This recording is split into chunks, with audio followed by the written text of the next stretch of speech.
the one of the purposes of Islam is to create a just society.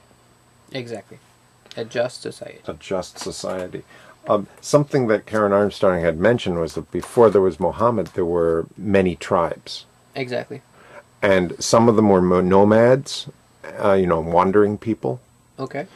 And they were loyal to their chief. Whatever the chief said, you did it because you have to. That's the tradition, yes. Yeah, tradition. If you trust your chief because he's proven himself worthy over time. Correct. When some of these nomads moved into market cities and they were doing trading, right. Soon it became clear, I can survive. I don't have to listen to my chief. I can be opening a little store. I can be selling things. I can get my own money. I can protect my child. I don't have to listen to this chief. When he calls and asks me to do something, I don't need to. Right. And so there was two things that Muhammad noticed. I mean, this is what she says in the book. And there were many people who are noticing that when you're very divided, if there are many tribes, each tribe is looking for himself. And there's a lot of war between the tribes. Right. And then even if a tribe moved into a city, then the individual becomes too important. Right. And there's no theory, there's no philosophy that says, hey, you have to take care of your children or your cousin or the other members of your tribe. So the sentence I found interesting was that Allah had given a scripture to the Jewish people and maybe to the Christians, but they felt that the Arab people did not have a specific prophet. Is that accurate? I mean, that's what she says in the book. Like, there wasn't someone who spoke specifically to the people in the Arab area. Well, as I said, when God talked to Moses, when he gave it was for all people. Torah, for all people, for all human beings, because he didn't divide Jewish people or people in another location. Okay. So that the might religion be will be something spread around. So that might be something that Karen Armstrong didn't get exactly. Probably. Right. Now, any religion is like that. Now we have 5 prophets in the history of prophets that God says in Islam that there was 124,000 prophets from Adam to Muhammad. 5 of them only had the book, like Moses, like Jesus, like Muhammad. Oh, only those 5 prophets have the book. Now, there were prophets in between. Let's say from Moses to Jesus, there's 3,000 years in between. In that time, God didn't leave him alone. So he chose some people to be the prophet at that time. But they would advertise the same religion until the next religion comes out. Right. So they would advertise the religion of Moses, which was Judaism. Right. That's why, when Christ was born, there was prophet, I don't know English, Imran, right? Oh, okay. Imran, and then there was a lot of prophets at that time. Okay. Not together, probably, but one after each other. Okay. That Who was were chosen basically by God. speaking, but not writing, maybe. making another religion. They were, they will advertise and they would guide people as a leader. So God will choose the best person in that time and send an angel to him, talk to these people, this is the way. So he would update people because things change. Sure. We cannot rely on a religion if it's 1,000 years old and there's no one guiding us within this 1,000 years old, within this 1,000 years. People forget. People forget. You have people to hear the story. change things. Governments, there's a lot of things that can go on. And then maybe some people.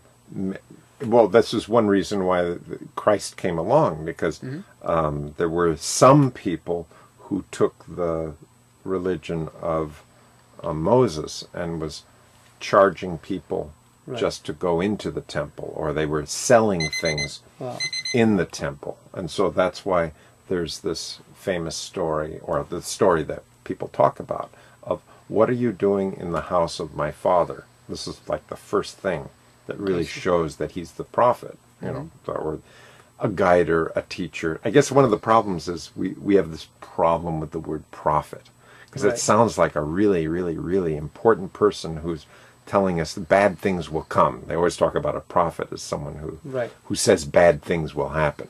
I see. I mean, that's one dictionary definition. Right.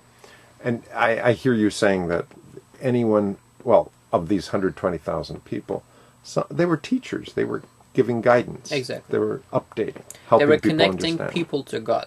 Yeah. They didn't want people, because God didn't want people to lose that line of religion. Right. So, going on and on, then Prophet Jesus came. So as I said, I'm a Jewish first, then I'm a Christian first, then I'm a Muslim. Isn't that interesting? Isn't that? Yeah. I've never heard that before, but it's a very nice way of talking. Right. It shows a connection. There is a connection from Adam to now, which is me. Right. Now, some people might say, well, this is my religion. This is not our religion. This is a religion that we follow. Or some people might say, my prophet, or I mean, a prophet is not your prophet. You might follow that prophet. It's like a commander in army. It's not your commander. If somebody else joins you, that group of people, you know. So, a person is there to guide. Now, if anyone finds that interesting, it's like a class that you find it interesting and you join, right? So, neither Jesus was for Christian people only, nor Moses for Jewish people only, nor Prophet Muhammad was for Muslim people. This is only. very nice. Yeah. So if I want to be a Christian and I'm a Jew, or if I'm a Muslim I want to be a Jew, it's my choice because God gave me the ability, right?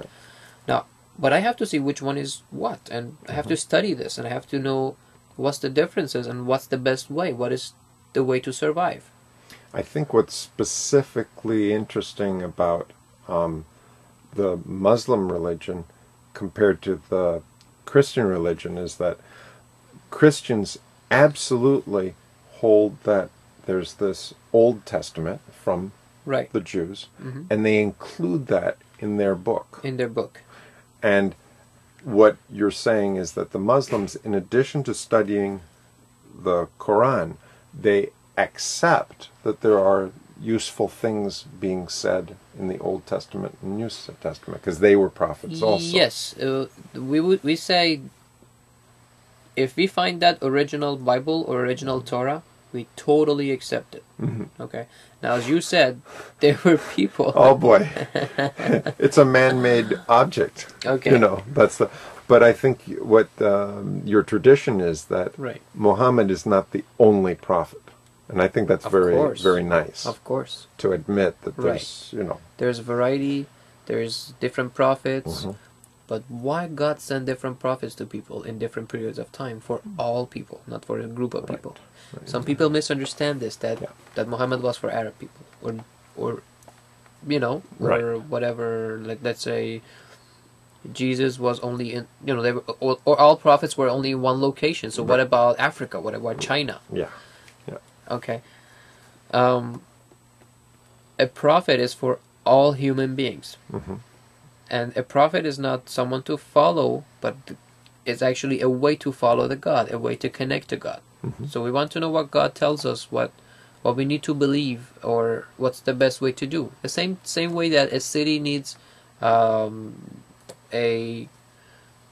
red light to stop and a green light to move on. The same way that a city needs a post office to be, you know, helping people, or basically let's focus on rules. Same way that a city has police officers